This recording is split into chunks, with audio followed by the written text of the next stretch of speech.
Hey Tam, did you know that Pandoran brewmasters can turn alcohol into combat effectiveness? Yeah, my guild tried that strategy in real life. The results were kind of mixed.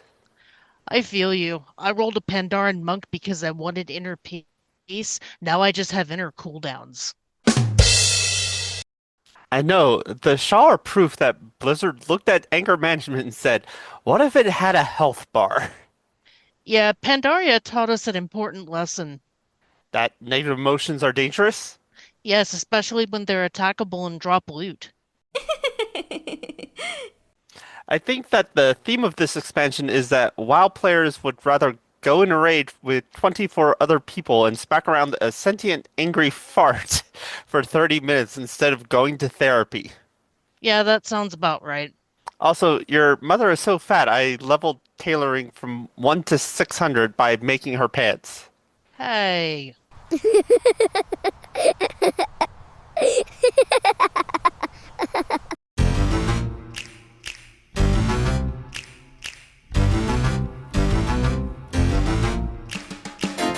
silly and they're goofy, mysterious and spoofy.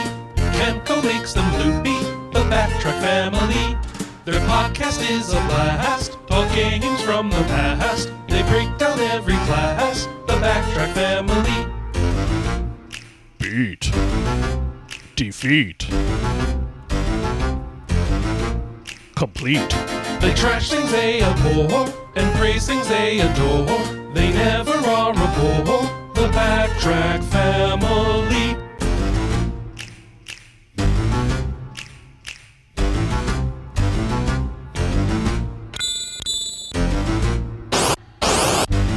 Boost Brother! Snake! Snake!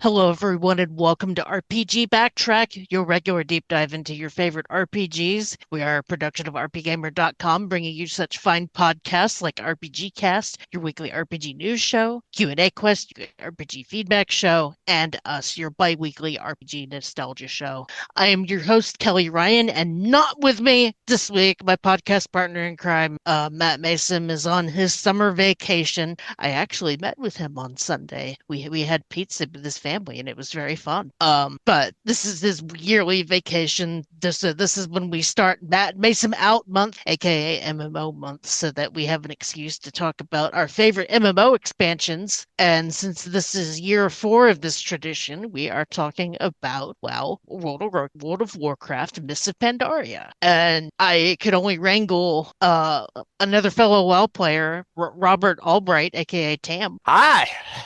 And yeah, who would have thought that a April Fool's Day joke from Warcraft 3 would have ended up as a full expansion? I'm actually kind of glad. The Pandaren race, even in Warcraft 3, were like highly loved. So people loved it, even as a little Easter egg April Fool's thing. Yeah, supposedly in Burning Crusade, the Alliance was supposed to get Pandaren instead of Draenei, but they decided against it because it was a race that was in such high demand that they wanted both factions to be able to play them. Hence why we've got the neutral faction thing that happened. But we'll get into more into that when we talk about the features of the expansion. But yes, I never thought that we would get to this. Well, having Mists of Pandaria or us doing 4 years straight of MMO expansions. A little bit of both. Okay. It just seems so far off, but let's take a brief musical interlude with some wonderful music from said expansion, and then we shall dive right in.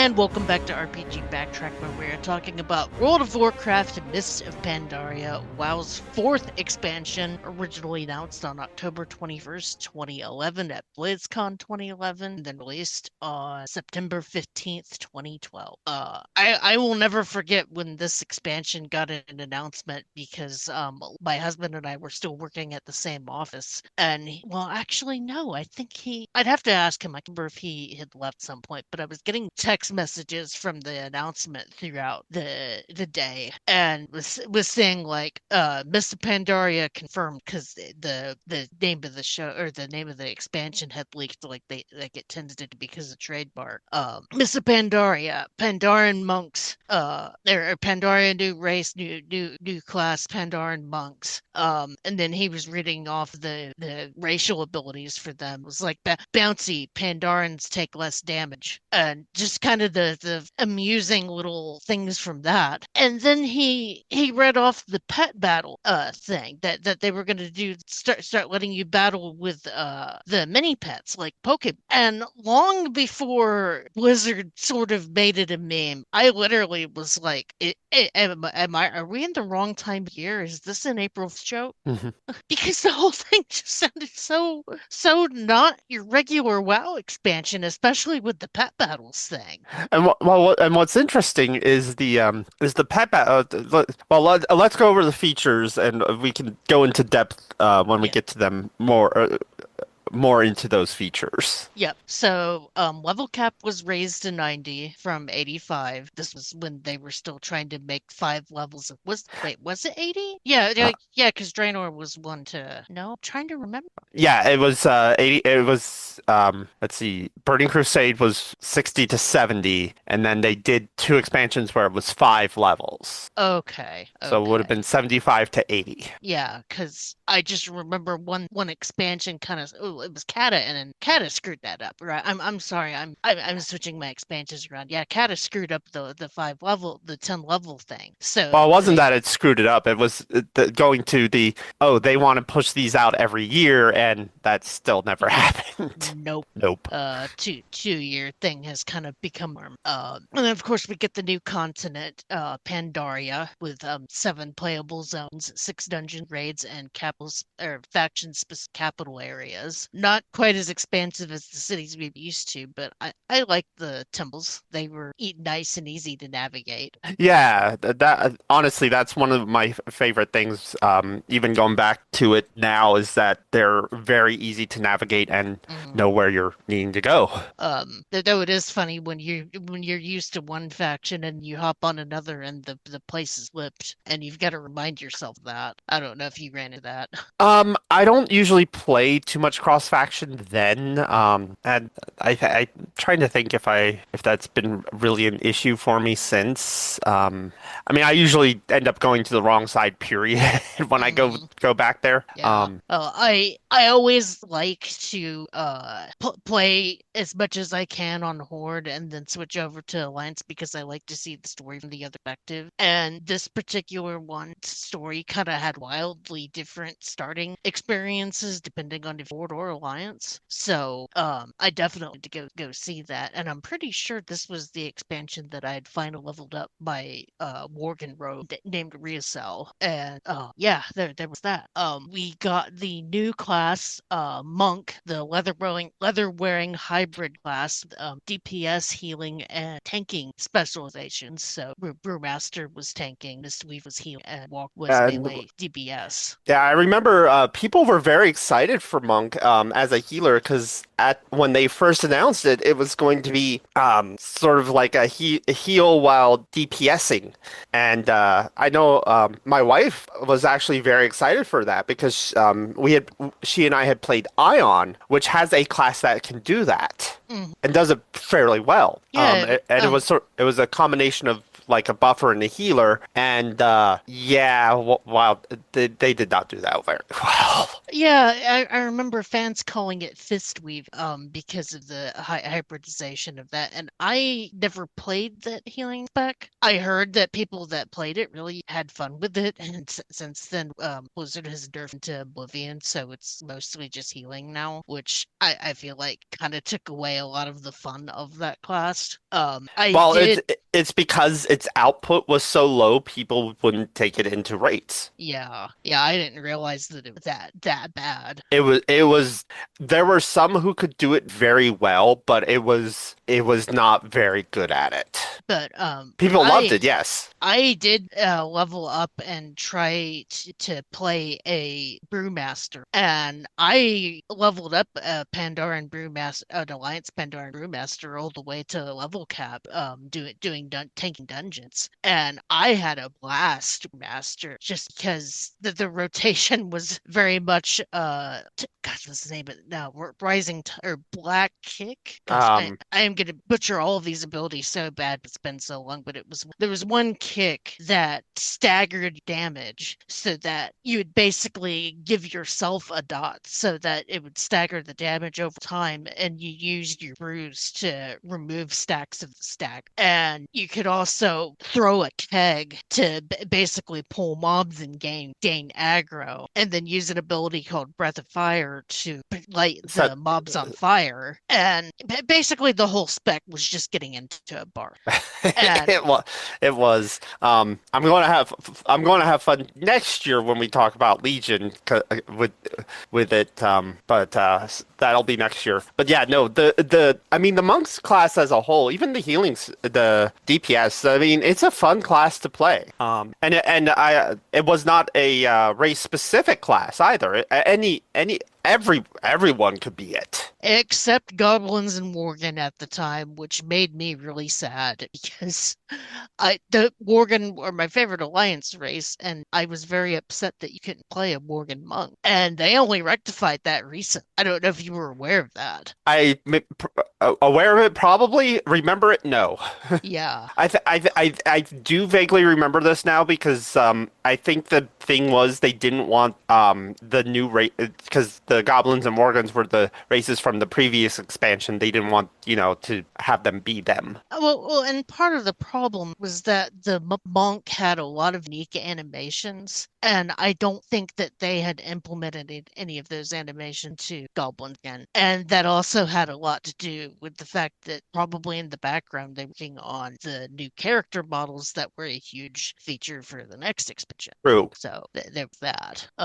I love the roll, using the roll as the very quick movement ability to get out of way of stuff. Just Well, even basically just running roll, around. yeah, rolling across the terrain. That ability was Blackout Kick. That's the one that your main bread and butter for master tanking, because that's what causes the shuffle. And you also had the summon Black Ox statue to help hold aggro as well. It was just for me anyway. It was such a fun tanking class to play, though a lot of healers didn't like it very much because supposedly if you weren't geared well, you were kind of squishy since you were a leather wearer.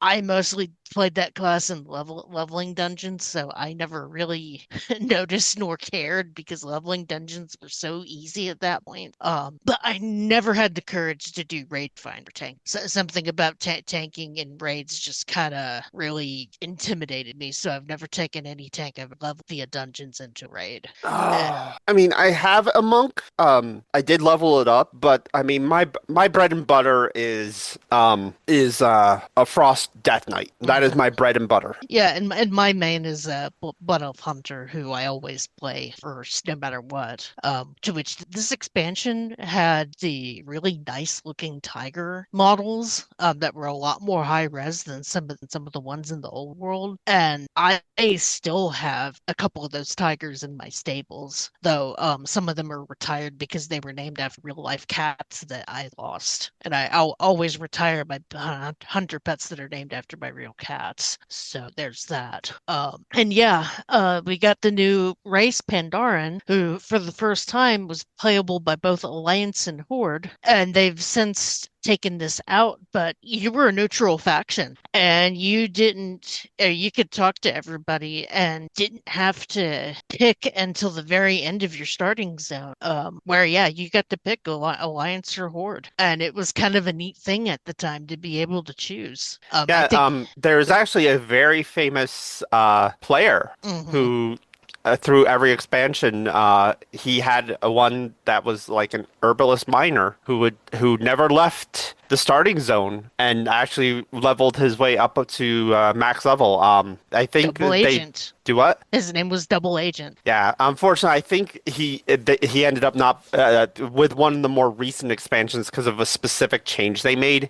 He wasn't able to do that anymore. But Yeah, I think when they added the allied races to the game, they had separated all of the races in their own little specific alliance and horde menu. no, So, that wasn't it. oh, that wasn't it. No, it had to do something with like how gathering professions worked. Ah, okay. Yeah, because that had to have sucked for that guy since back then you couldn't mail yourself anything since you were technically neutral. But getting ahead of ourselves, the Wandering Isle is one of my favorite starting zones in the whole game. No, it's well put together. It's a very cohesive plot line. The start on the back of a turtle. Hmm. Though you say very well put together, not so much in beta because of the bottleneck. There was a spot where you had to click on a specific scroll, and it would take forever for that scroll to respawn. And all these, you'd get into beta and try to start a panda, and all these pandas were just stuck at this one spot. And they eventually had to have it so that you automatically got credit for just being in that spot. Huzzah! Yeah. I think rather famously when Diablo 3 came out, there was some promotion where you could, if you bought a year-long subscription, you got a special Diablo mount as well as access to Mist's beta, which both me and my husband did because we wanted to play early. And yeah, I remember that bit being in beta and it not being a fun time for people, but luckily they realized it and fixed it. So yeah, there was that. What were the Pandaren classes? There was warrior, hunter, mage. I don't think warlock. Rogue, priest, shaman, and monk. I thought that the idea of a Pandaren druid would have been funny. Bear form, basically just getting down on all fours. Oh, I guess warlock was available. Yeah, Warlock was weirdly enough. Yeah, that just didn't seem very Pandaren. But I also badly wanted to play a Pandaren Death Knight, but that didn't happen until Shadowlands. That everyone could be a Death Knight. So what else? Talent system revamp. They basically changed it so that every 15 levels you had a choice between three abilities, and most of them were just utility abilities. They weren't even really had anything to do with DPS except for maybe I think the last one. Yeah, people hated it. I didn't mind it because I wasn't a huge fan of the having to go to Icy Veins, or I guess back then it would have been elitist jerks to go pick the Optium tree. I liked Uh, being able to just kind of pick what I wanted. yeah, well, that was the reason why they changed it. Yeah, I mean, yeah, they went back to talent tree very recently. No, well, they changed it away from talent trees because it was becoming cookie cutter builds, and Mhm. now they've gone back to talent trees, and it's still cookie cutter builds. Even with that change, where it was one talent every like 15 levels or so, it was still cookie cutter builds. And that's exactly what they were trying to get away from. Yeah. The problem is when you have skill trees like this, there are going to be, unless you very carefully do all the math, there are going to be some that are going to be just naturally better. The scenario system, basically micro dungeons. They introduced this with the raid on Theramore during the pre-patch. Yeah, just basically instance little mini dungeons that you could do. Though I don't think they really do the whole scenario thing anymore. I think it's just for some like very specific quest stuff now. And I think part of why they ended up kind of getting away from just the little mini story dungeons is because they didn't really give you any reason to do them. You didn't really get that good of loot or gear out of any of that stuff. So Oh, the people, scenarios? yeah, so people were like, well, why bother? Yeah, going to one of my biggest complaints of WoW, they introduce some systems in like every expansion, Hmm. and they tend to not stick with those systems. Like, one of the biggest things from Wrath was the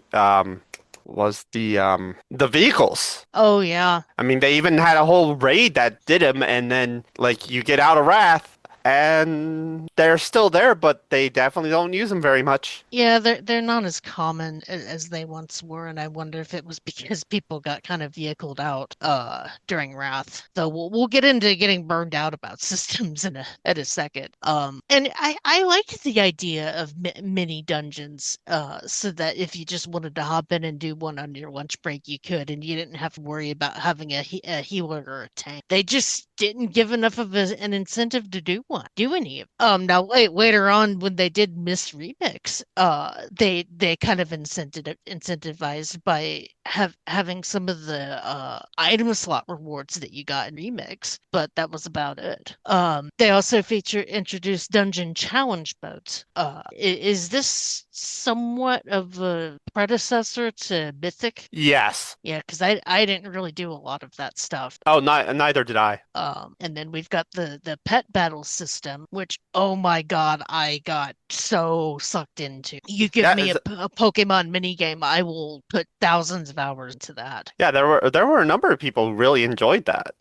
And when I went to Zufu's pet battle site today to kind of look up some of the pets that were introduced and saw that Blizzard is kind of walking back some of the pet battle stuff now, and people are not happy about it because some people that's all they do is collect pets, myself included. I didn't I mean, realize they were walking some of that back because I don't really follow that scene. yeah, I don't think there were any really new pet themed world quests in Midnight. No, I might be wrong because I haven't I haven't even bought that expansion, much less played it. But I've just heard through the grapevine that kind of like archaeology, it just isn't really a big thing like it was in past expansions, and me that kind of sucks. But over the years, Blizzard also kind of nerfed some of the fun out of the pet battles because there were two or three pets that were considered just like top tier, always have them leveled up and on your team. And mainly because they were like three-turn nukes, and Blizzard nerfed the hell out of those particular pets, and now they aren't really that fun anymore. Though another problem that the pet battle system had is that once you figured out a strategy for certain fights, you could beat the fight time. Hmm. But I still had fun with it, trying to figure out the puzzle. Tangentially related, this is when they introduced the Raiding with Leashes achievement, where a lot of the old school raids drop specialty pets. Hang on one second. A lot of those older raids had certain pets that would drop, and the meta achievement for finding all of them was a mini pet version of Mr. Bigglesworth, Kel'Thuzad's cat. So as soon as I learned that pet was going to be available, I dove into the Raiding with Leashes achievement every week on as many tunes as I could, running various old raids and trying to get those pets so that I could get me a zombie cat. I will admit I was there doing that too. My husband ended up with almost a full set of those pets too, just because anytime I got a duplicate, I would send them to him. And after that, I just start putting them on the auction house because that was kind of a neat thing. There were certain battle pets that you could put in a cage and sell on the auction house. And every once in a while, I just like to check the auction house and just see what was on sale and what was going for pretty cheap, and just start completing my collection. I enjoy the collection. I think this was the expansion where they actually changed the whole I don't remember if it was this expansion or the next expansion where they actually changed like the collection system. Yeah, account-wide achievements, pets, and mounts. is listed in the list of features. Okay, so yeah, so it was this expansion because beforehand you just kind of had one giant list of all your stuff. Yeah, and what something I liked about the pet battles in particular was that each pet had its own type. So you had humanoid, undead, elemental, beast, mechanical, dragon, flying, aquatic, and I think that was it. And each Undead. did I say undead? I don't know, did you? I don't know if I did or not, but yeah, there was undead pets. And each pet type not only had a little quirk to it, but also and critter. I forgot about critter. Each pet type had a little quirk to it. Like for example, undead pets, when they get a death blow, will always resurrect for one turn and die. So you can never kill them like in the first shot. You've always got to deal with them with one more turn. Or the mechanical pets always revive and don't die that turn. You've still got to take them down, and if they can heal, well, they pretty much just got a free life. And each pet type had a little quirk like that you had to maneuver around, and basically trying to find pets that were strong. Well, as you know how Pokemon goes.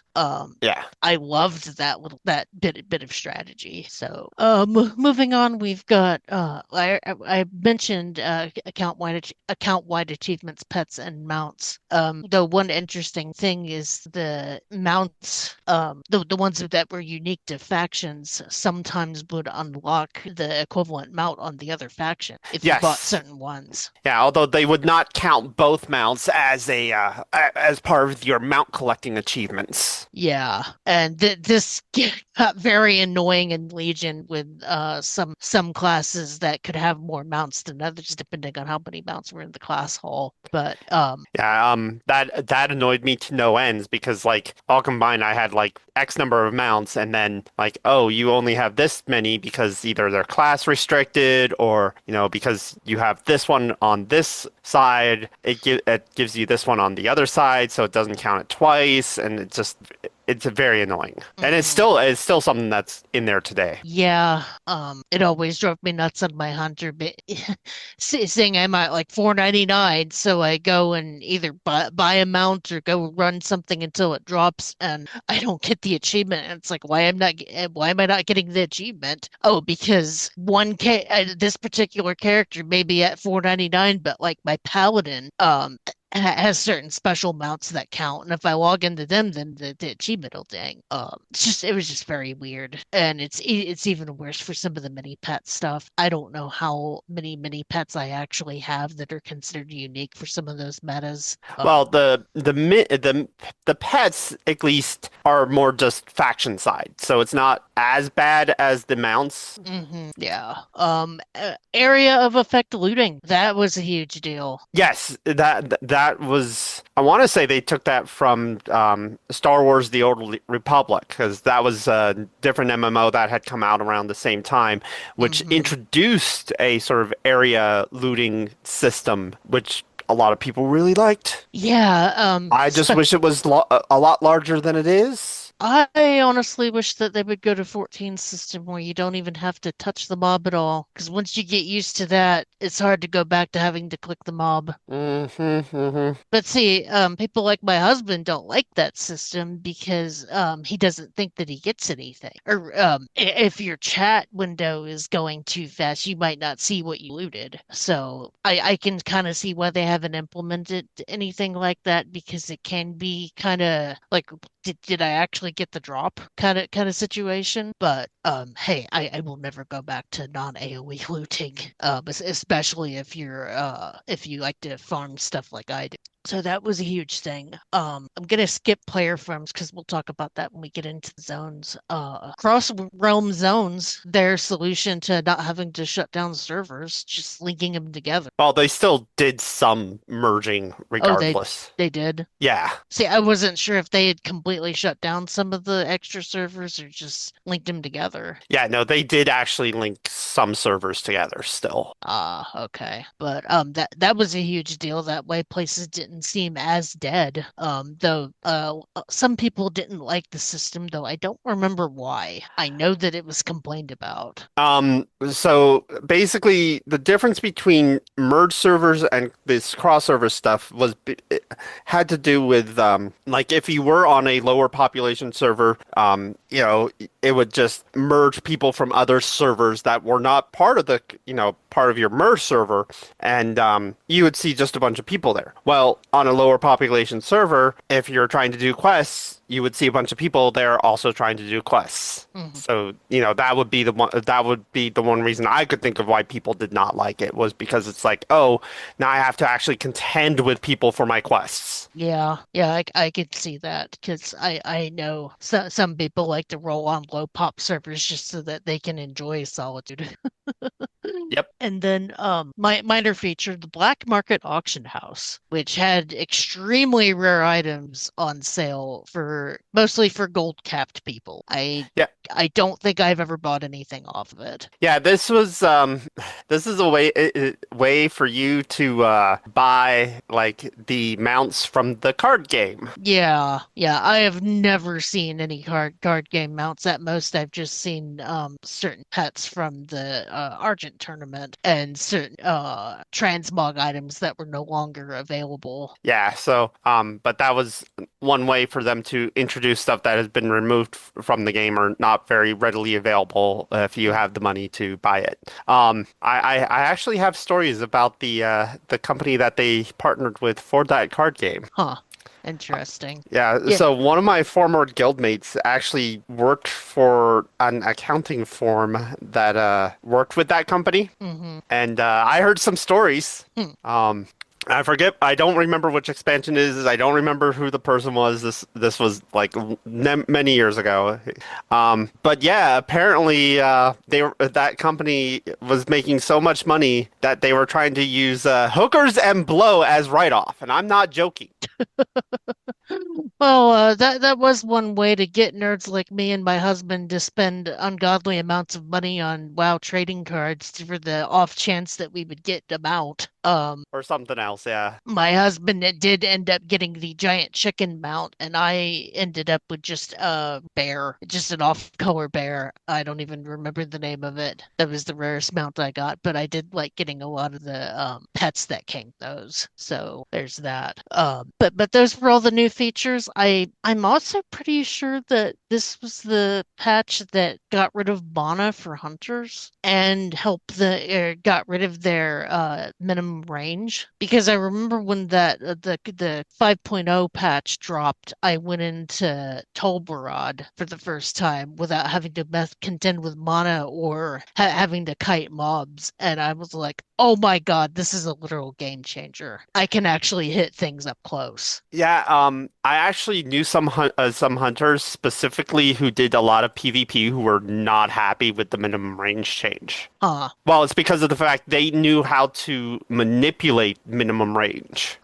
I didn't know that. I just always got frustrated because certain classes would get right in the dead zone, and Yeah. once they got in that dead zone, you couldn't do anything. Well, as I said, that this was a very specific thing for PvP where, yeah, it was, there was that dead zone, but then there were people who knew how to manipulate the dead zone on both sides. I'm pretty sure it was also this expansion that lets you change your hunter pet to whatever spec you wanted. So no matter what pet you had, you could change it to a tank or not tank. What gosh, I can't remember the three things now. Cutting, tenacity, and ferocity were the three specs. Tenacity is the tank one, ferocity is the DPS one, and I have never known what third one was supposed to be. Also DPS. Oh, also DPS. Yeah, it's just a different type of DPS. Yeah. So I always kept two pets with me at all times, one tank pet and one DPS pet. Yeah. So Yeah, because I think it was also that patch that gave you the mini stable that lets you run around with five different pets. the hunter, yeah, hunters actually got some good quality of life improvements that Mhm. for mists. can't remember if that was also the patch where they got rid of ammo, or if that was Kata. I think that was Kata. Okay, because I tried to save my ammo just because it was unique, but then I think I accidentally vendored it because it was gray. Oops.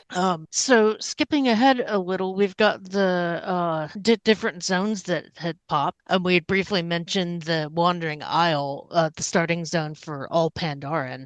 One of my favorite zones in the entire game.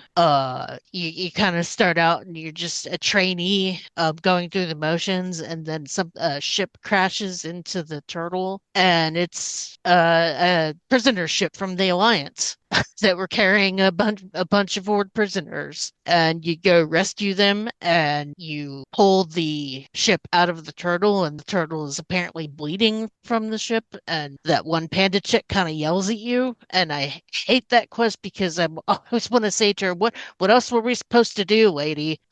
Because then after that quest, you've got to rally a bunch of healing NPC healing classes like Druid, and Shaman to heal the turtle, and that kind of stuck the rift in between the panda girl and the panda guy that ended up becoming the respective Pandaren faction leaders for Alliance and Horde. Yep. So, Doesn't end well for the Horde one. oh yeah, he ends up dying, doesn't he? No, no, no, he does not die. Okay, he just got hurt really bad. He got hurt really bad. Um, Kind of tortured.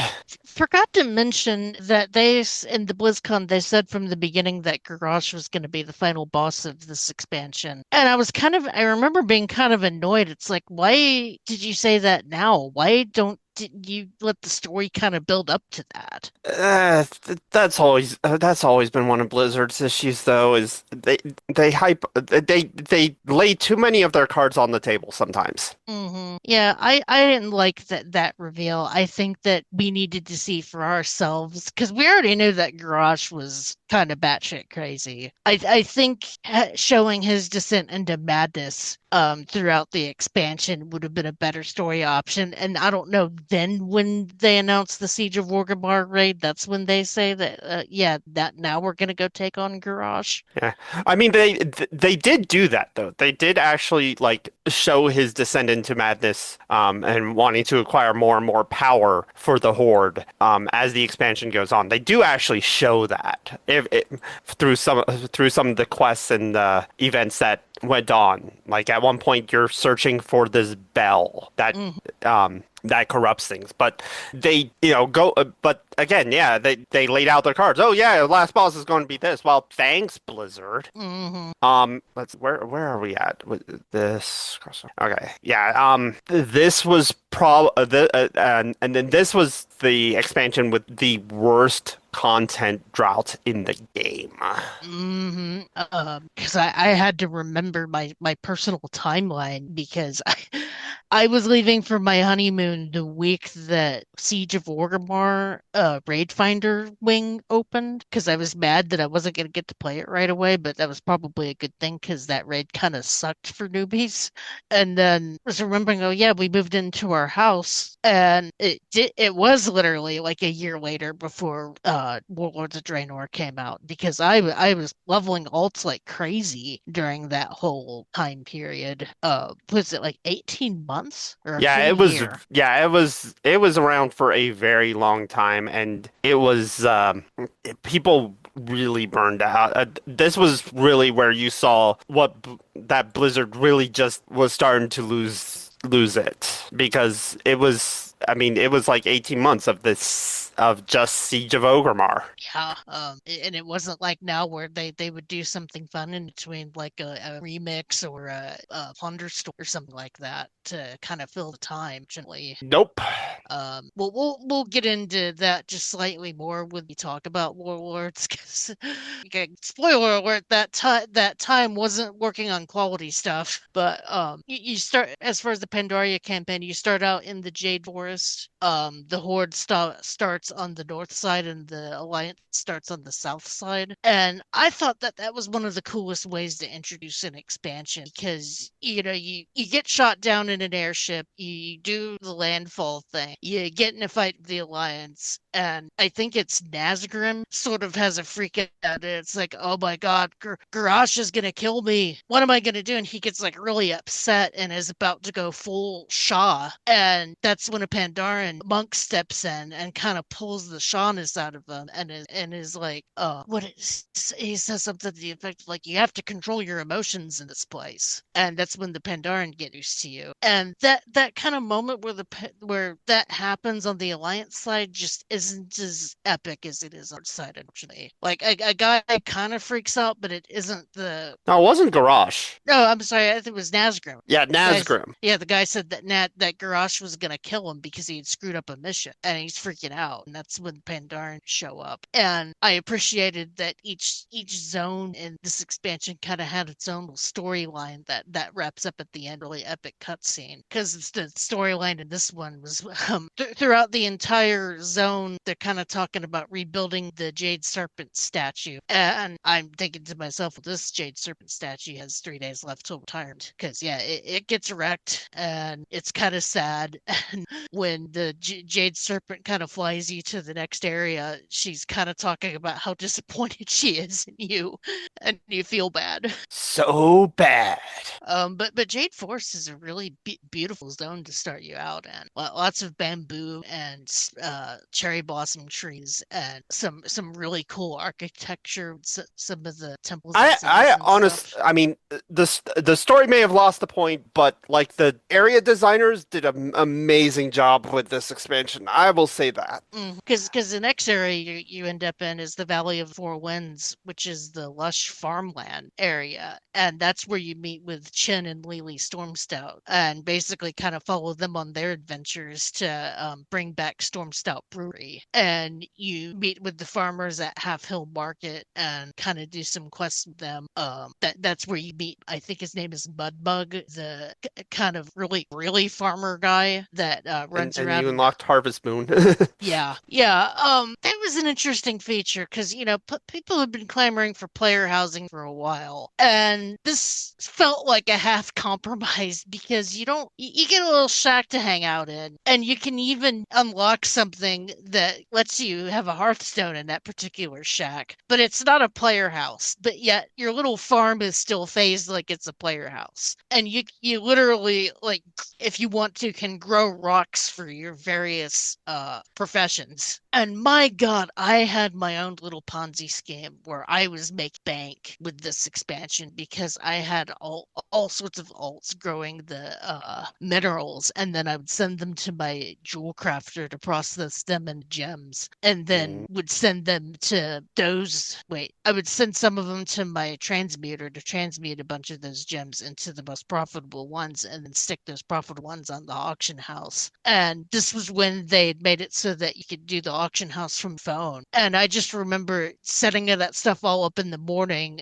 going to work, checking it on my lunch break, and sending screenshots to my husband, and him going, well, now you're just bragging how much money I was making. And then they screwed it up in the next expansion and made it completely worthless. Well, yeah, At least as far as jewel crafting.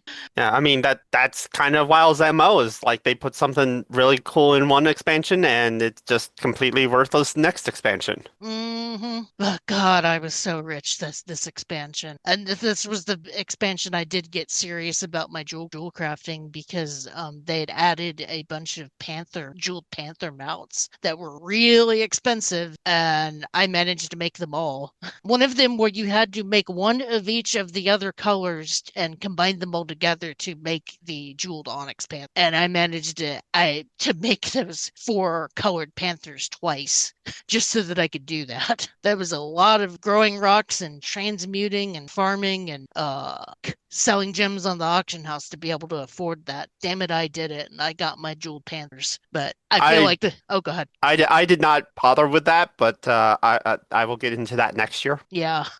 I feel like professions kind of hit their peak in this expansion, and I haven't messed with them as nearly as hardcore since, just because of all the things that they've done to them to just make them entirely useless. this. But yeah, that's definitely a complaint for next expansion. Caressa Wilds, a coastal rainforest with the Mogu located in the southernmost part of the continent. I only remember one of the big stories there being that there was a Tauren paladin who had a wife that was giving birth to twins that you had to help out, but then the wife died, and it was kind of a sad moment. I don't remember that part. Yeah. Yeah.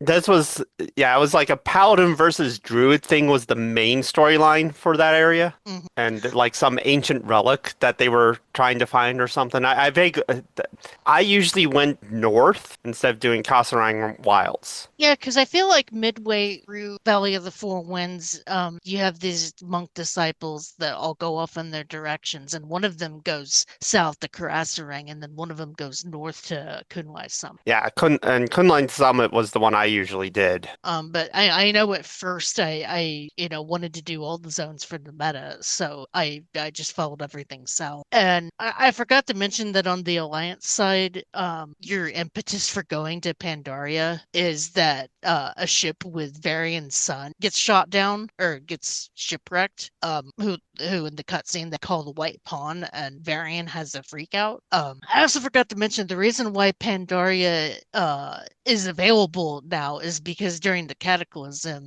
there were mists or before the Cataclysm, there were mists that surrounded Pandaria, and the Cataclysm basically dispersed them, so you couldn't see Pandaria. Yeah, but the Cataclysm dispelled the mists. Yeah, so that's why we're there now. But the reason why I'm bringing that up is because you got the thing with Varian and his son and Anduin. Anduin shows up in Karasarang, whether you're Horde or Alliance, and you go run around and do a bunch of stuff with him. And then that's how he ends up at the one tavern by the Veiled Stair. That's also by the Black Market Auction House, and that's where he ends up hanging out with Rathian most of the expansion. And I hated that. I hated Rathian this expansion. I mean, this was the first time he was introduced too. Well, he showed up in Kata at the end, but only if you played a rogue and was going for the Fangs of the Father legendary. I did not know that. Well, actually, he doesn't just show up at the end of Cataclysm. He actually shows up in the quest line in the Badlands. Yeah, that was the quest line that made me cry. Because you're saving his egg. Yeah, and that's partly why I hated that character so much, because I'm like, Rhea gave up her egg for you, little prick. And I was so upset. And then in a later expansion they made him hot and all was forgiven. But Rathian was just such a little bastard in this expansion. Moving on, you've got Townlong Steps, which is where you meet with the Shadow Pan and fight a bunch of the Manta. This is Mantid. Mantid. This is east of the Great Wall that separates No, west. West. Oh, you're right, it is west. That separates Dreadwaste. I also had to make a point to work on my Shadow Pan reputation because it was the first time that I was able to get a feline mount on the Horde side that was an actual living, breathing cat and not just a stone or spectral cat. Because you have no idea how much that bothered me first 3 expansions that I was never able to get a cat mount. No, I know you well enough, Kelly. Yeah, I know how much that would bug you. It's like I bought that one stone lion mount that its big feature was that it was account wide, but to me it just wasn't the same. So when I got those tigers from the Shadow Pan, I was very happy. Regardless, I don't remember a lot of this zone, to be honest. I always feel. Well, we kind of skipped over Kunlai Summit a little bit. Oh, there it is. Yeah, my bad. Kunlai Summit, one of my favorite areas, just because of how mountainy it is, and has the white tiger god who I loved, whose entire shtick is imitating Mortal Kombat because he says "test your bite" when you click on him. Also has some really fun quests like catching yaks to take them through the yak wash. So, here, there was actually a little thing with that most people didn't notice. I actually saw it when I was leveling in alt. Is when you do the yak after doing that quest for the yak wash, the yaks were you got an extra discount on if you went to buy the yaks. Oh, I didn't know that. Yeah, so like even if you had like a maxed out reputation or something, because my hunter, I was not human, so I did not get like any racial bonus. Hmm. But I noticed like if you had the guild perk that reduced costs and whatnot, and then you did that, it was just a little bit more. It was just a little bit cheaper if you tried to buy them right after doing the yak wash. Huh. And that included the Ultra Mount, which is the giant yak that had the transmogrifier and the vendor, of course. Yeah, that was the big, expensive but useful mount for that expansion. And I know I made a lot of money that expansion, but I can't remember if I bought that one then or went back after the fact. When I think it was 120,000. Yeah, so I think it went down.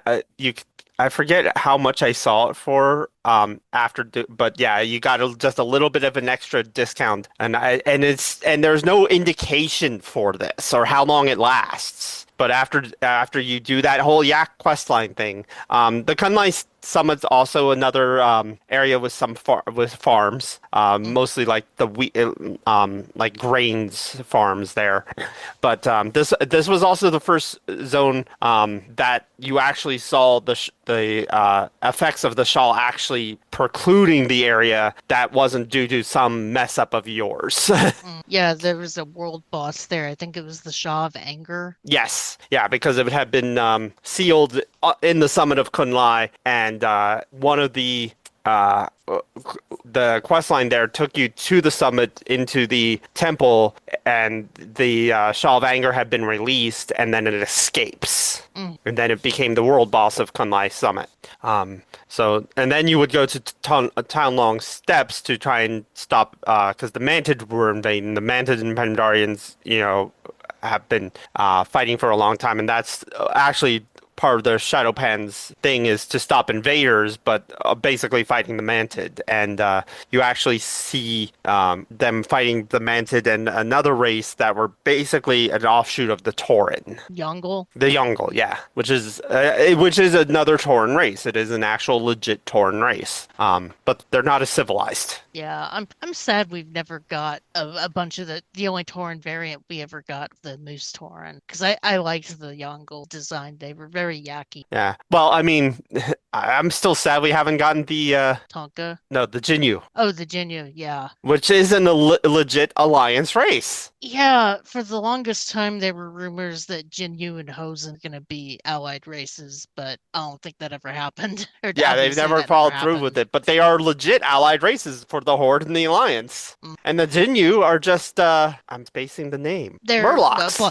Their skeleton is blood elf or No, night no, no. elf. The Jinyu are Murlocs. Yeah, just civilized Yeah. because they look like koi fish. No, no, no. In the course of going through every zone, there's these scrolls you can click on to gain lore of the thing.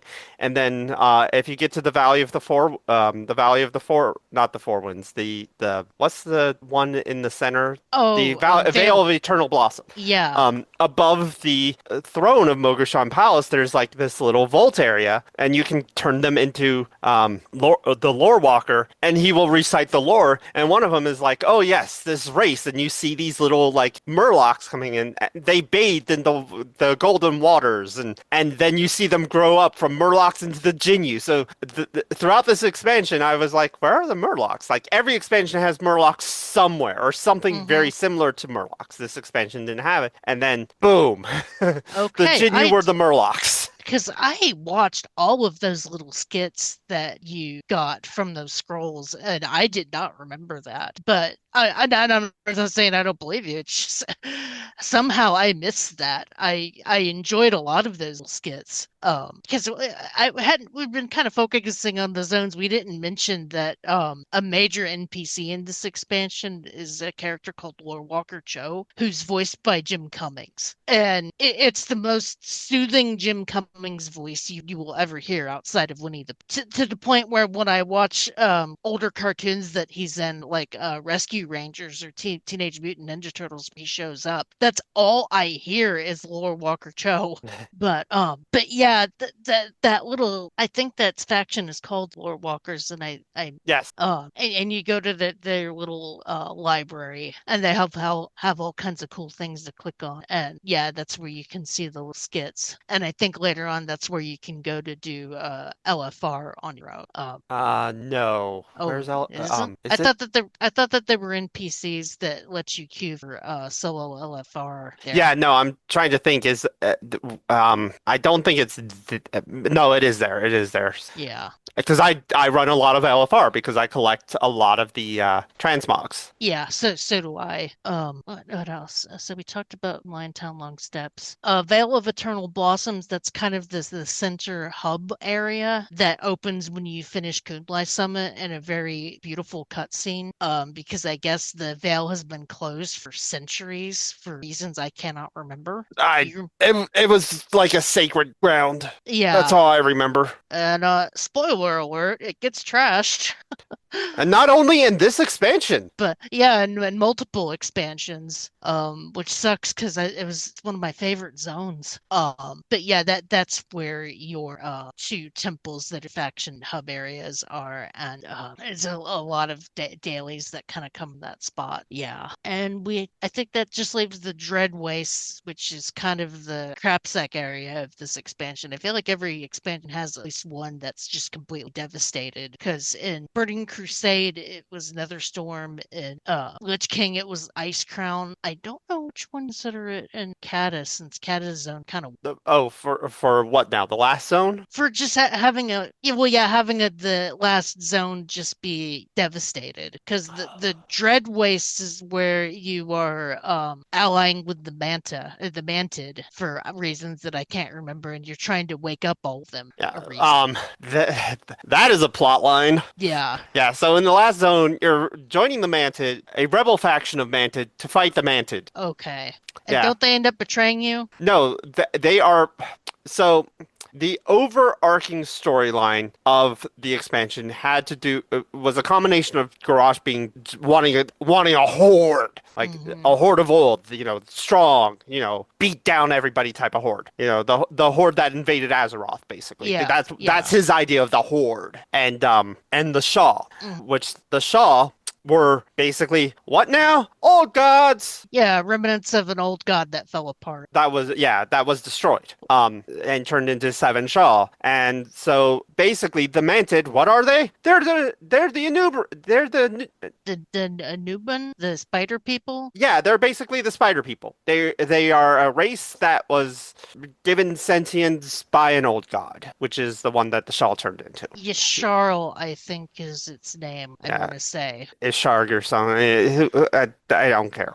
Um, Because at the end, in the last patch, one of the cinematics is that Garrosh finds the thing's heart and gets in a fight, one of the Shadow Pan, and kicks his ass, and then literally kicks the heart into the pools of Vale to awaken it. Yeah. Well, that was like the last cinematic that was the thing that introduced Siege of Orgrimmar. One moment.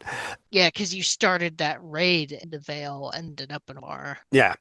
And so yeah, the Mantid group that you are helping are worshippers of the actual old god version and not the, corrupted queen who's been possessed by one of the Shaw. Hmm. The Shaw fear was it fear? I think so, because that's the final boss of that raid with that queen. Okay. Heart of Yeah. Fear. Yeah, because it's called the Heart of Okay. Fear. So Yeah, okay. There's seven of these things, so remembering which ones were where. yeah, because some of them are in dungeons, some of them are in raids, and then you have the one that's a boss. Yep. And then Garrosh becomes one at the end of the expansion, basically. Yeah, well, he basically merges all of them together and becomes Shah Voltron. Shaw Voltron. That's yeah. And if you and this was actually this was the expansion where they actually changed how raids worked after the first several raids. Huh. So Heart of Fear, was your normal LFR, normal, mythic, or Oh yeah, this was when they added Flex. yeah. So this was the one where they added flex raids for Siege of Ogrimmar. Yeah, so that you didn't have to have a full 25 people and the difficulty just accordingly. Yeah, except for the mythic version where it's like still set number. Yeah.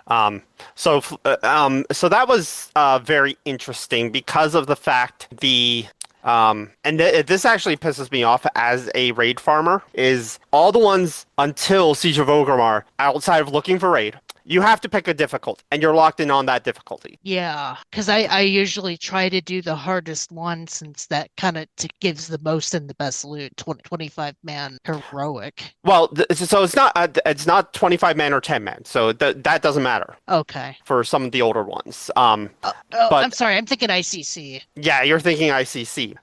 The ICC is even worse. Don't get me started on the ICC one. Because I did a lot of these raids during the day, and well, LFR at least, during the day and after the fact, because I wanted a lot of the transmog stuff these. Yeah, but oh no, I'm sorry, I'm mixing up LFR with the rate changes. But again, Siege of Orgrimmar was the first one that introduced the flex rating, so that was a new change where it adjusted difficulty, except for Mythic. Mythic still required 20. That makes sense. There was no flex for Mythic, but normal and heroic. But any of the ones before the LFR system, you have to pick a difficulty and go with it. Anything after the LFR system, you could do all three versions of it without being locked to the entire raid. Yeah, So- yeah, you're right. I'm remembering this now because part of some of the complaining that I heard was that people thought that they had to do flex and whatever.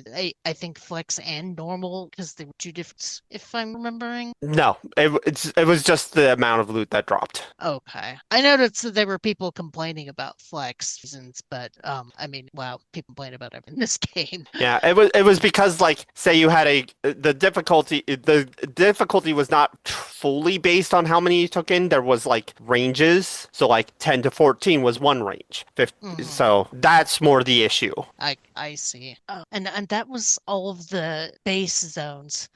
In patch 5.2, they added the Isle of Thunder, which was like a huge mega zone that like had a progression system that as people did more stuff in it, more stuff would unlock. Not unlike the Firelands zone, but progression was sort of server wide, kind of like on Garage, and not tied to whatever did, if that makes any sense. Yeah, no, that's a good way of putting it. Yeah, because I remember on the map seeing the little meter that would kind of slowly go up every day, and more dailies. Oh my God, this expansion had so many dailies. People hated how many dailies there were. I didn't mind it because it gave me stuff to do. Yeah, well, I think it was the reason why people hated it so much was because you got to the point where there were so many you had to pick and choose which ones you actually did. Because you could still only have 25 quests at a time. And Well, 25 daily quests, yeah. and some of them were dated behind other factions. Like I know August Celestials was that I was trying to do first because then Shadowpan was behind that one, and that was the one that I was prioritizing. But then there were other kind of mini factions like the Anglers and the Half Hill Market, where there were also characters that had their own little reputation bars that you had to, so you had to become friends with these characters. And the game had lots of cooking that you had to do. I mean, if you were into that. Yeah. I did it all just because I had nothing better to do. Yeah, but yeah, and like even the stuff with your farm was daily. So like you could, depending on what you were wanting to work on, you had to really pick and choose which dailies you wanted to do because you couldn't do them all. And that's not counting if you wanted to go back and work on stuff from a previous expansion either. Oh, you had about a year and a half to do all of this stuff at the very least. A lot of At time. the end, yeah, because once they dropped Siege of Orgrimmar, that was pretty much it. Again, this was the point where Blizzard was trying to get all their stuff out in a year, and that did not happen. Nope. But yeah, I maxed out everybody's reputation in Half Hill Market. Because you'd find, I was so mad at the time because people were like, I don't want to play Farmville in my WoW, and I'm like, actually they're ripping off Harvest Moon. Thank you. Very much, very very much Harvest Moon. It's even to the point where you get a dog. I mean, the panda who you helped even was kind of dressed like the Harvest Moon NPC. Overalls, red shirt.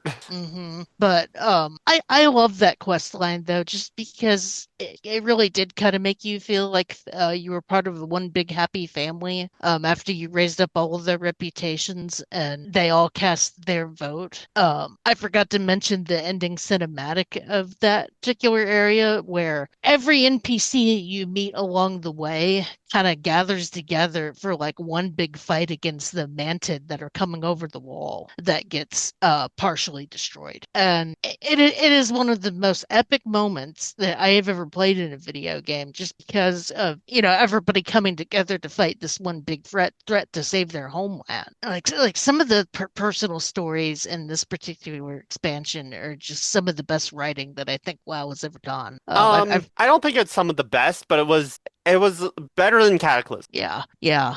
You go through a training montage in an area. I think that's in Dreadways. What else? There's a character in How Long Steps that is a complete homage to Mulan and says lines from the "Make a Man Out of You" song while you're fighting with her. The Hosen are some of the most hilarious characters in the game.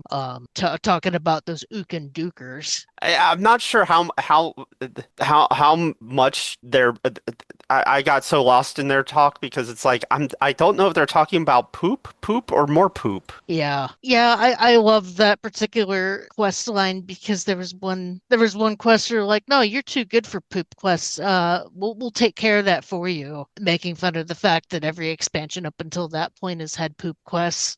No, there was a poop quest. I forget where it was, but there was one. I remember it. I vaguely remember it. I also like the one in Valley of the Four Winds where you had to get a Mushan beast to knock stuff into the next town. Part of the The yak reason. wash is probably the most memorable, though. Yeah, yeah. Part of why all these kind of stick fresh in my mind was because I have date down in 2024 that summer they did a Miss Pandaria remix that was called a time running event where they gave you a cloak that scaled with you and basically put you at did they start you at level 1 or level 10? I don't know. I did not Oh, you did participate in you didn't do that? Remix. No, I did. I was very much done with WoW at the time. I think your first character started at level 1 when you did the tutorial area for how time walking worked, and then when all was said and done, you could skip 10 levels and skip that tutorial and go straight into Pandaria. And this was called Miss Pandaria Remix. And the whole point was just you're super massively powerful and you get to level up fast and basically have fun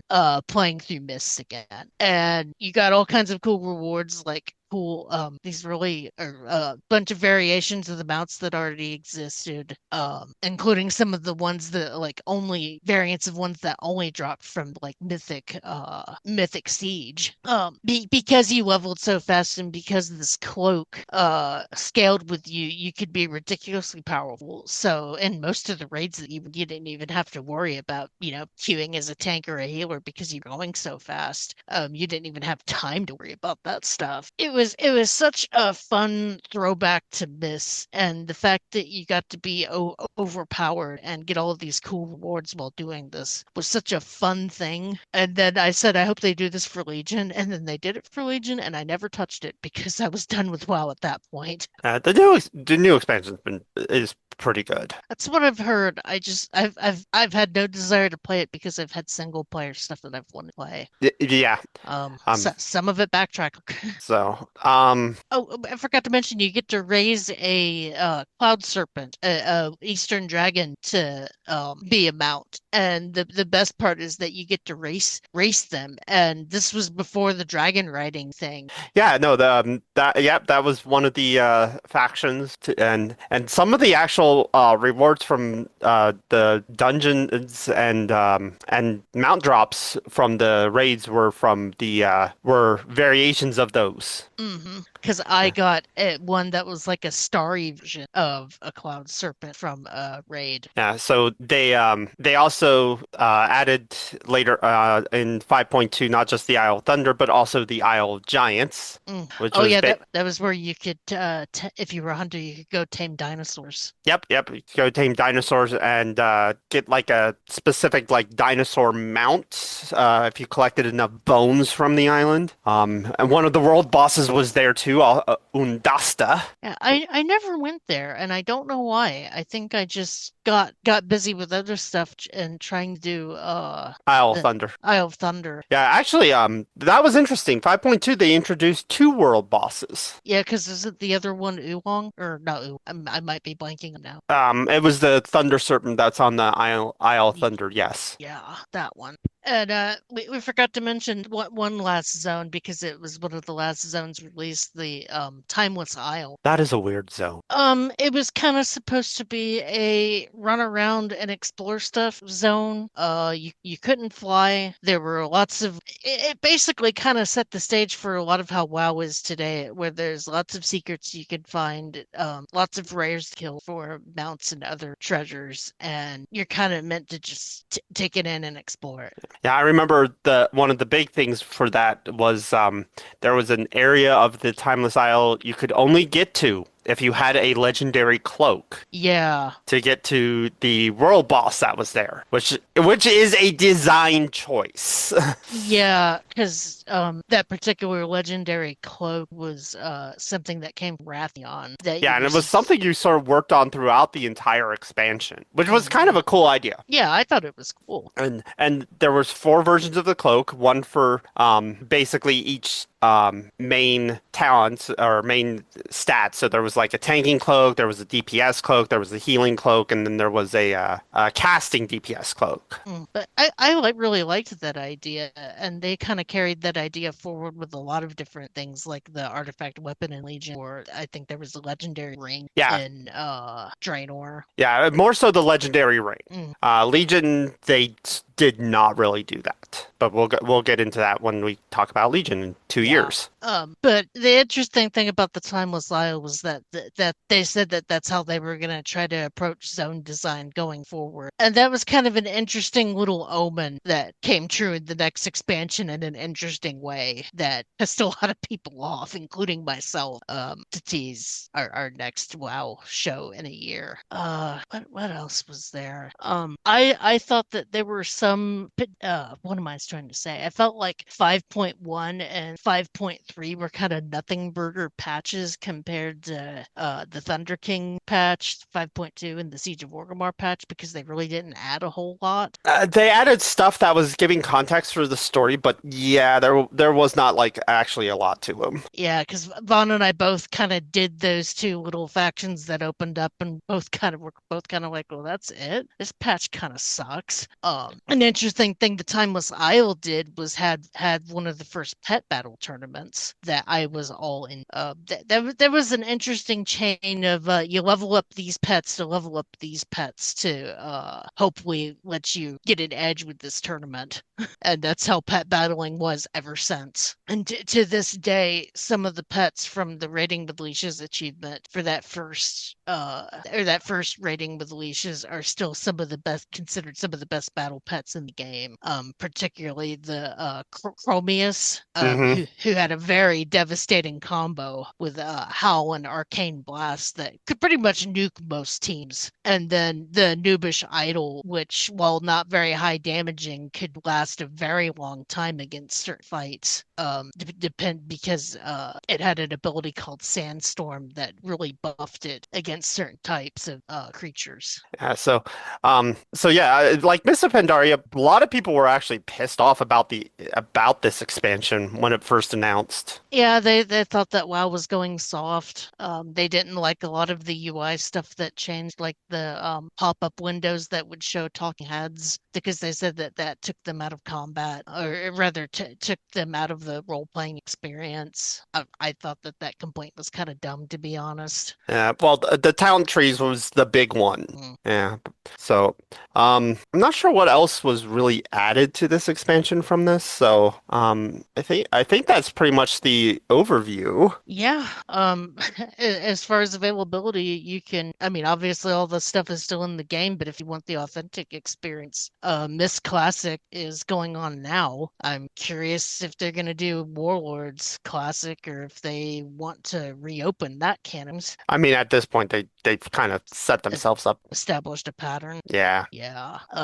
I felt as far as Mist goes, I felt like it got the game in a spot where when I went back to play a little bit of Mist Classic because there was a promotion where if you did the Pandaren starter zone, you got a special mount detail, and I went back and did that starter zone, and just thinking like, wow, I feel like WoW was really at its best during expansion. Just they had fixed a lot of the stuff that really annoyed me, and the content was just so fun, and that's why I put hundreds of hours into Miss Remix and did that particular starting zone because they had a similar. Well, I famously said when WoW Classic came out to call me when Witch King Classic came, and then it came and they had a similar promotion where if you did the Death Knight starting zone, you got a mountain retail, and I did that one, and just like, man, I forgot how much stuff was just annoying me in this expansion, like having not having account wide mounts or pets, or not having AoE looting, just kind of little annoyances that I had long forgotten about. But I didn't feel that way when I did the little Miss promotion for Miss Class. This was like that was like peak WoW for me. Up until that point, it was the most alts that I had leveled. I want to say that I had five that I was hopping on at any given time, doing raid finder, or just running around in dungeons, or just doing dailies. Again, there's only so much dailies you can take before No, it becomes monotonous. yeah, no, and I get it. I just in game for this particular expansion, I didn't get bored with nearly as quickly as I had Kata or Warlords, which will be talked about next. But that, like I said, that's a whole other. I just thought that it was an expansion that really was really polished. And supposedly Blizzard had come out and said that the reason why this expansion was kind of lighthearted was because the next couple of expansions are going to be dark. Oh well. Not that they weren't. I Not I I don't know how I feel. I definitely felt like Legion had some dark topics. I'm not sure about, but that being said, do you have anything else you want to add before we hit the round table?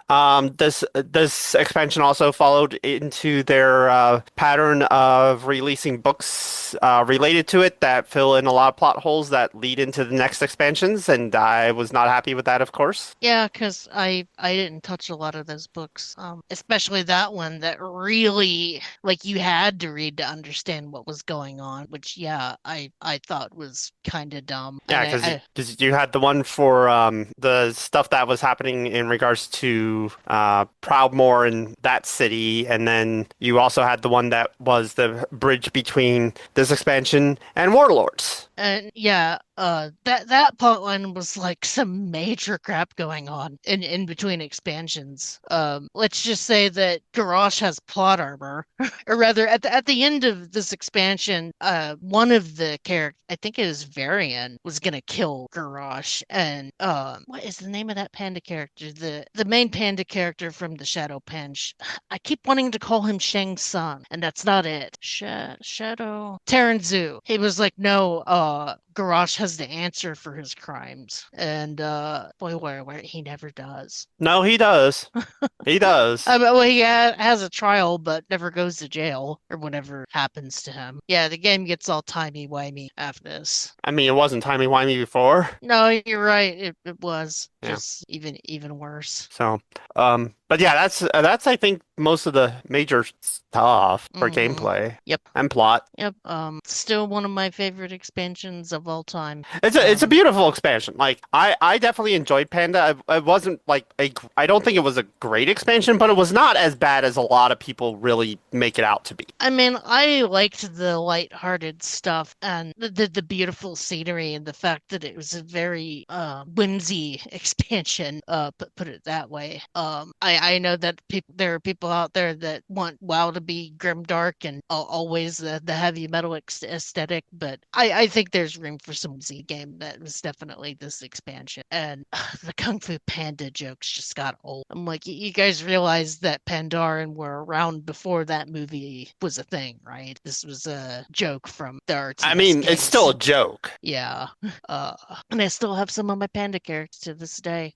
Yeah, no, I actually really like the look of the pandas. Mm, They were very well designed. at the time, they were some of the best looking character models in the game before they completely redid all the characters. I think they're still some of the best looking character models in the game. Yeah, they're very expressive. I appreciate that the Pandaren girls are a little bit tubby like me, so that they share my body type, so I feel more connected to them. They have more bounce to the ounce. I think that's one of the jokes. Yeah, Unless they removed it because it's too sexualized. I know that a lot of the more saucy jokes got and that makes me sad. Let me sing you the love song of my people. Come and get it. I think my favorite one was I'd tap that keg. Pretty much all of their sillies were either about drinking or eating. And they leaned into their large sizes for some of the flirts. Yeah. They are a fun race. I actually really do enjoy the pandas. They're not my favorite race, but they are definitely up there for one of the best races they have introduced. They were my favorite until the Volpera got added, and then the Volpera are now my favorite just because I love foxes. And one of the Pandaren female sillies is so we've got the Tauren and the Worgen. Wait, which one's the talking dog and which one is the talking cow? Oh, I hate all of these animal people. In reference to the fact that WoW has talking animal people and has always had talking animal people. Always had talking That animal that people. was a direct jab at the people that bitch about WoW being too furry. Well, technically, they've not all. No, they've always had animal people because of the Torrent since Warcraft 3. Yep. And they'll probably continue to have that animal people. Where am I, Shavara? Oh, but I think we're ready for the round table, unless you have anything else you wanted to add. Not really. I mean, I had stopped even like remotely being remotely being a raider at this point. Because I had kids. Yeah, I had kids. Mm. I was working nights, so like my schedule just did not preclude being like a raider. So I kind of gave up trying to be like an actual like hardcore rate or even like medium core raider. I just I would do LFR. I would occasionally sign up to do raids, for group raids. Occasionally I get in. A lot of times I wouldn't because it's like, oh, your item level's too low. Oh, you're too. Yeah, it's like whatever. So I didn't even worry. I didn't worry about that stuff anymore. So I just kind of enjoyed the expansion. Yeah, And and I did so much LFR this expansion just because it was a thing to do and it let me get to experience all of these great raids without having to, actually be good at the game because I'm sorry, I'm not a very skilled player. I'm just mash buttons until things die. And some of my favorite raids are this particular expansion, like the spring one, if you remember. I'm blanking on the name of it now. It was the one that just had four bosses. That was yeah, yeah. That one was one of my favorite raids because it was easy to get in and out of, and it had some of the neatest bosses that I had ever seen, like that one water elemental that was corrupted, and I think you had to fight a Shaw in there too. yeah. The last boss was one of the Shaw. And this expansion was also I don't remember if they did this in Cataclysm. But this was the first expansion where some of the raids actually had major differences to the fights if you did them on like Mythic. Mm. In fact, the Isle of Thunder, if you did it on Mythic, there's a whole extra boss. Oh wow. It's Terrace of Endless Spring was the raid that I Yeah. was trying to remember the name of. Yeah, if you didn't Um, know, yeah, Isle of Thunder, the that raid, if you do it on Mythic and you beat the last boss, there's actually another last boss. oh, I didn't know that because I had only ever did it on OFR. Yeah, in fact and this is actually where I start really getting pissed off with WoW is because those last bosses become very important to the plot of the game. Huh. Because that last boss is Rawden, the Titan. Oh, wow. Or not the Titan, but the I forget if he is the actual Titan or whatnot. But yeah, La Shin was, using Rawden's power to power himself, with the lightning and whatnot. And if you beat La Shin, you then had to go beat Rawden, who was the bound Titan, Titan or Observer or whatever they're called. I forget where he falls. Hmm. And I know who you're talking about though. Wasn't he in Witch King in Ulduar somewhere? Or no, am I thinking of somebody else? you're I think thinking someone else, but he's one of those ones. Yes. yeah. I never knew about that boss or have ever seen him. Yeah, and you only had like 30 attempts to try and fight him. Oh wow. Yeah. Now, of course, you can go in and stomp him like no one's business, If I ever resub, I need to go do that. but yeah, and so, but this was the expansion where they really started doing that, where there's like extra bosses or that only show up if you do them on Mythic, and unfortunately, it's very story relevant to what is going on, especially with the Rawden, because of the fact this is how you free Rawden, and then he becomes important in later expansions. So it's like one of these NPCs that shows up out of nowhere, and it's like, how do we know about this character? And it's like, oh, he was part of this raid. It's like, no, he wasn't. Oh, you didn't. You had to like go free him on Mythic. I was like, what? So, anyways, yeah, that goes to my other complaint. It's like they build systems and then drop them, or heavily reduce them, or they introduce elements in these very minute ways, which is awesome if you're one of the hardcore raiders, because it's like, it's an Easter egg for them, but then they make them very important story elements. It's like the whole Syndragosa fight in the Bastion of Twilight from Cataclysm. It's like, which is another one that they did it where you have to beat it on the hardest difficulty, which was 25-man heroic, and then you go fight Syndragosa. Not Syndragosa. It was the dragon from the book The Day of the Dragons. Ah, okay. And she's the one who's like corrupting all the fire eggs that were stolen at the end of, that special raid that they added at the end of Wrath of the Lich King. Oh, the Ruby Sing. Yeah, she's the one who's corrupting all those eggs from the Ruby Sanctum and turning them into Twilight Dragons. Gotcha. Yeah, no, I agree. I don't think they should lock story content behind some of that stuff. Because I'm certainly never gonna see any of that content until after fact. Yep. I guess that's what YouTube is for. But I've complained before about how WoW today does way too much stuff. The people that like to do mythic seasonal stuff and not enough stuff. People like me that just want to hop in and play a bit and hop back out. Yeah, it is not a casual friendly game for some aspects of it, which is something, and that is a contrast for what we will be talking about next week. But we'll get into that after our roundtable. Yes, let's take a brief break with a musical interlude, and then we'll come back with our favorite stuff in this.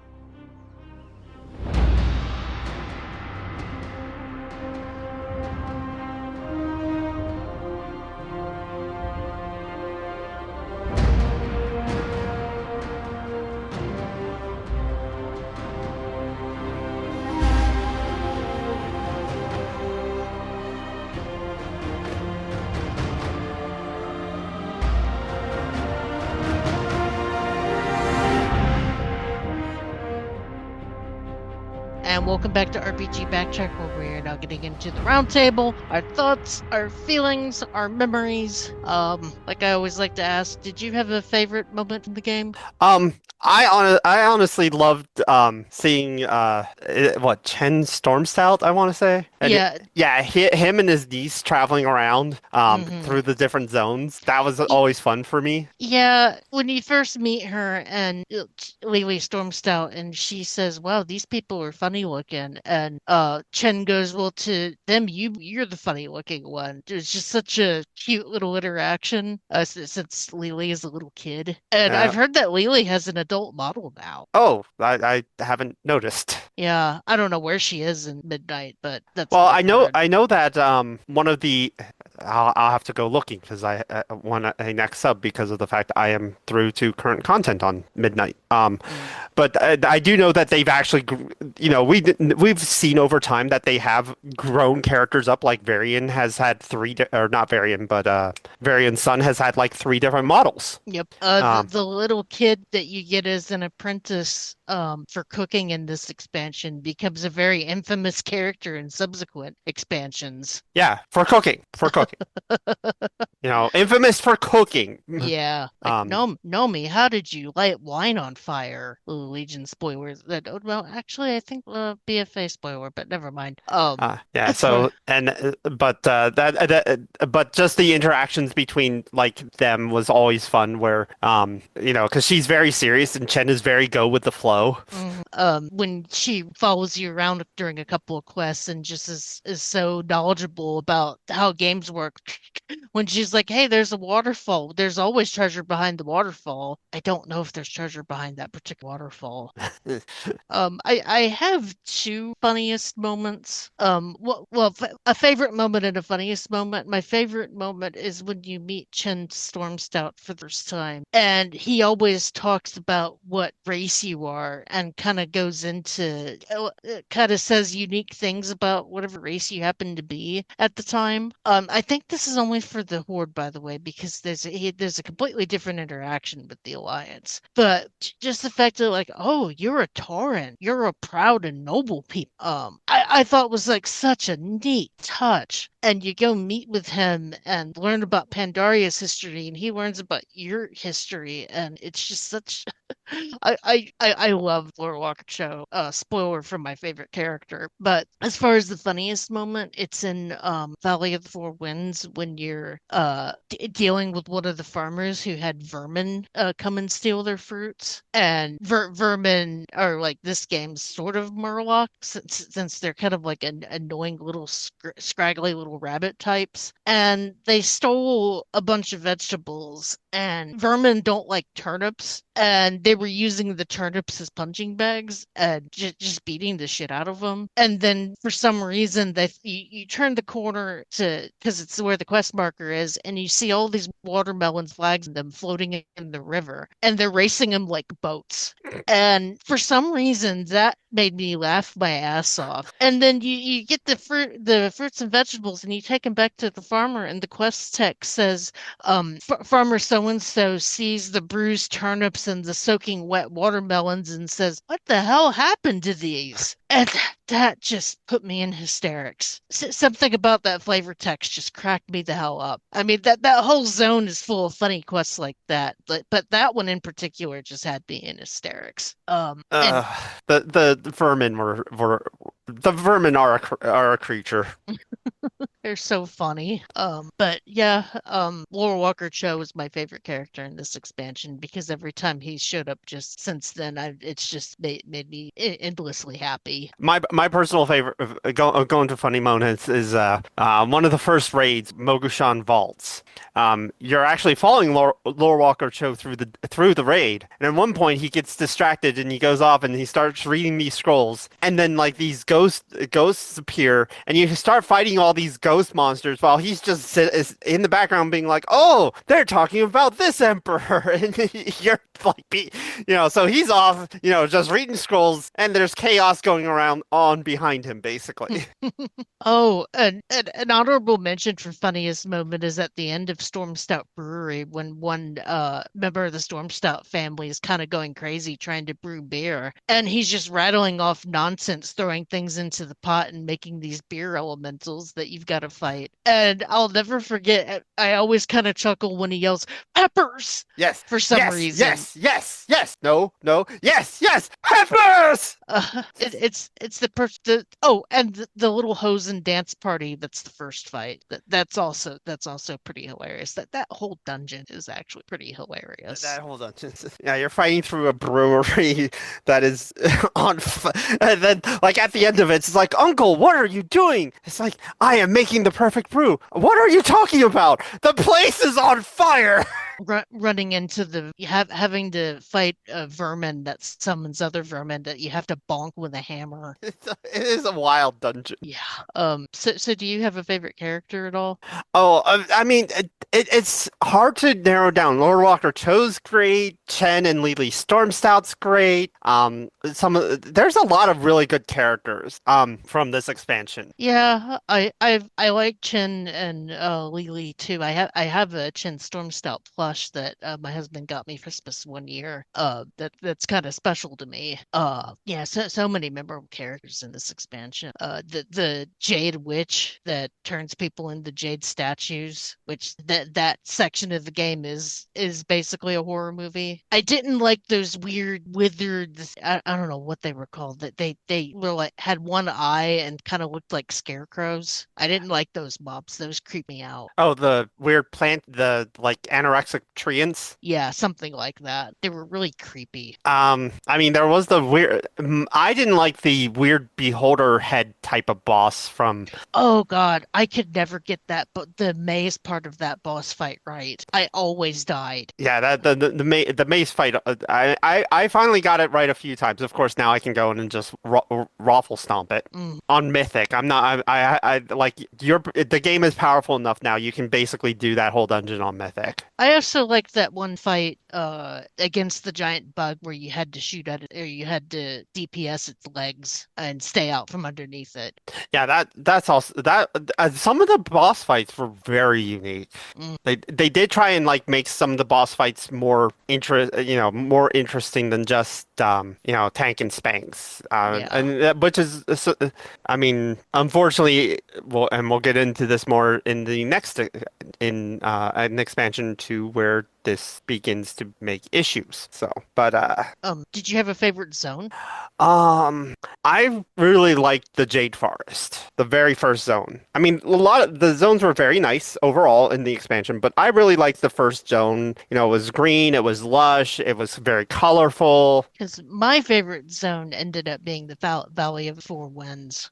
Just because I'm from Kansas, so my whole area is rolling farmland, and that particular zone looked like rolling farmland in the spring in Kansas when it actually looks beautiful, before the summer comes in and dries out all the grass.